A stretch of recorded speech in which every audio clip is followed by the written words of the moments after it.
Goku's training for Namek was absolutely insane, and one of the early moments in DBZ where we see what a filthy, snarling, junkyard dog Kakarot really is.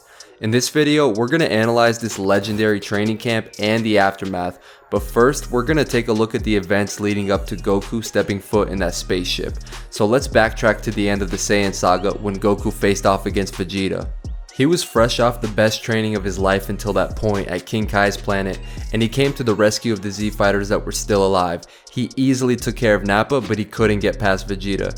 Vegeta just proved to be stronger, faster, the better fighter overall. Even after pulling out all the stops and surpassing Vegeta's max power for a little while with the kaio-ken times 3 and then the kaio-ken times 4 Kamehameha, it still wasn't enough to finish off Vegeta, and now Goku's left depleted while Vegeta transforms into the Great Ape and just cripples Goku. Goku loses this fight, but Vegeta ends up losing the battle after the Z fighters throw everything but the kitchen sink at him. Krillin's about to put an end to the Prince of All Saiyans, but Goku stops him, telling him to spare him. The first reason is because, who knows, he might have a change of heart like Piccolo did. Let's at least show him mercy and give him a chance. But the other reason, and this ties back to Goku being a junkyard dog, bro, is that he wants to fight him again. This is why we love Goku, man. He's just laying there broken and battered on the floor. They barely beat Vegeta through the skin of their teeth, and he's about to let him go because he wants to fight this maniac again. What an animal. So some time passes and Bulma, Krillin, and Gohan head over to Namek to collect the Dragon Ball so they can wish the fallen warriors on Earth back to life. Goku stays on Earth because he's still hospitalized after the battle. Namek turns out to be an absolute hell for the gang. For starters, Vegeta just pulls up to the planet stronger than ever, but also there's an ongoing genocide led by an alien named Frieza, who's even stronger than Vegeta, and they don't even know the half of it. And both Frieza with his goons and Vegeta are also hunting for the Dragon Balls, so they're going through it bad.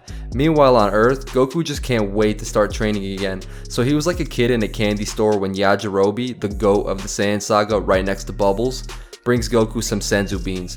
Goku takes one and just busts through the cast he was in and goes to Dr. Brief and asks if his ship is ready to go to Namek. Dr. Brief tells Goku it's ready, and as per Goku's request, he installed a gravity simulator that goes up to 100 times Earth's gravity. After foolishly not wanting to wait for the cappuccino machine to be installed, Goku takes off for Namek and has only 6 days to prepare for the challenge, so he's got to do something crazy to get to the level he needs to be at, and he's finna do just that. Let's go. Goku starts out training at 20 times Earth's gravity, which is double what he was doing at King Kai's planet. We basically get to see bits and pieces of his training while we see the events unfold at planet Namek, and every time we do, he's either training to exhaustion, eating, or sleeping, with the occasional bath. But things just ramp up more and more each time we see him. First we see him doing lunges, then 10,000 sit-ups, then these handstand push-ups where he's balancing a barbell on his feet, then we got 10,000 one-handed push-ups, then repping out who knows how many of these weighted punches. So he moves up to 30 times gravity, and then he gets a surprise call from King Kai. King Kai fills him in that Piccolo, Tien, Yamcha, and Chaozu made it to his planet and are getting ready for their own training. Goku's hyped to hear from his boys, and he fills them in on the situation on Namek. That's when King Kai asks, "Hey yo, that guy on Namek who's stronger than Vegeta, his name isn't Frieza, is it?" He scopes out the planet with the satellite antenna, and what he sees leaves him absolutely shook. He tells Goku, "Don't you dare provoke Frieza while you're over there. Just stay out of his way. He's him. None of you stand even close to a prayer of a chance against him." Goku's like, "Come on, really?" But King Kai is just screaming at them to stay away from Frieza, and then Piccolo puts his hand on Goku's shoulder to communicate with him. I love this scene right here because Piccolo is one of the good guys now, and he just gave his life to protect Goku's son, so they have a great mutual respect. They're boys. And Piccolo's like, "Nah man, don't worry.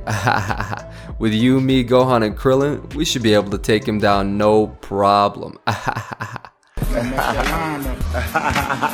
One detail I always loved is when you flash forward towards the end of the Namek saga, when everyone's gotten so much stronger, but Frieza is still infinitely stronger than everyone combined, and Piccolo smiles and he's like, "King Kai was right this whole time, we never had a chance." Man, Frieza was just different, but Goku didn't care. King Kai's warning just made him even more amped up and hyped for Namek. Goku's also different. These guys are just built different, I'm telling you. Next up, we see Goku training in 50 times gravity, just throwing his hands. Look at him go. And as he's on the floor exhausted, he uses Frieza as motivation to get up and keep grinding.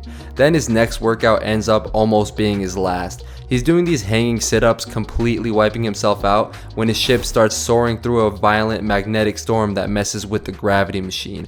It's now bouncing around between 80 and 100 times Earth's gravity, a level that Goku just isn't ready for, especially not while exhausted and hanging upside down.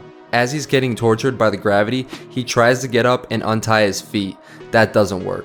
Then he tries using an energy blast to cut the cord that's holding his feet together, but the energy blast comes right back at him and clocks him. His last ditch effort is he starts swanging, and after building up momentum, he uses kaio-ken for a second to finally free himself, turns off the gravity machine, and takes a senzu bean to fully recover. After just barely escaping death, he's chilling. He's not shook in the slightest. He's like, well, I guess I'm training in 100 times gravity now, and that becomes his new standard. See what I mean when I say this guy is just a different breed? I don't know who your favorite anime protagonist is, probably some skinny teenager, but they're not built like Goku, man. They're just not. So now he's training in 100 times gravity and his progress is just skyrocketing. He's really getting the hang of it now. Since he can't move the gravity any higher, he's got to up the stakes and leave nothing on the line. So we see him later beaten up, training with 100% intensity like usual, and then fires off 3 Kamehameha at himself and tanks the blast. He's on death's door again and has to crawl to get another senzu bean. Again, he fully recovers and goes right back to it. Rinse and repeat. At this point, we see one of the secrets of his rapid progress is the senzu beans. Because of them, he gets to train non-stop without rest at his highest level, which makes his 6 days more like 6 weeks. But also, since he's training to the point of death, his Saiyan biology makes his body adapt every time he recovers, and he gets a big power boost from just that. And one more reason for his insane progress that I don't see talked about much is this. I think Goku was hitting his stride as a fighter. His true Saiyan potential was just starting to be unleashed. I think living on Earth where the enemies he faced were relatively weak was really hindering his potential. So when he trades hands with someone on the caliber of Vegeta and hears about someone way stronger than even him and Frieza, that goalpost was moved and he was just at that point in his life where he was about to level up dramatically. We know that Saiyans tend to rise to the level of their challenge, and he sure did, because next up in his training, we see him taking the same kind of damage that nearly killed him last time, but now he's perfectly fine. And he eventually masters the 100 times gravity and drops it back to normal gravity to get acclimated back to that. And he's amazed at his new powers. Goku finally lands on Namek and he comes to the rescue again in a similar way that he did on Earth against Nappa and Vegeta. But this time, instead of fighting Vegeta, he was one of the ones he saved from the Ginyu Force. Goku beats Recoome in one blow and treats Burter and Jace like they were clowns. He improved so much that he had Vegeta shook, thinking he had become a Super Saiyan. How the tables have turned. Then later, when showing Captain Ginyu the kaio-ken, he makes him have a nervous breakdown. And he knew he was him too, he was so cocky. You guys think only Vegeta is cocky? Nah, when Goku knows he's him, he's super cocky. He just shows it in a different way. He gives you that condescending smile, or if he's pissed, it's a glaring look. And he likes standing there still, just basking in the ambience. He did it here, he did it against Nappa, he does it after getting out of the recovery chamber later, and of course he does it when he becomes a Super Saiyan.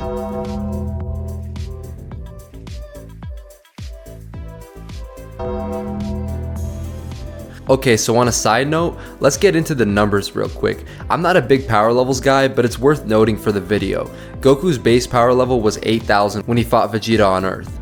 Vegeta gets a 33.33% power boost after recovering from the battle. So if we assume the same for Goku, then Goku's power level at the start of the Namek training would have been around 10,500, and at the end it was 90,000. So he became about 8.5 times stronger in 6 days.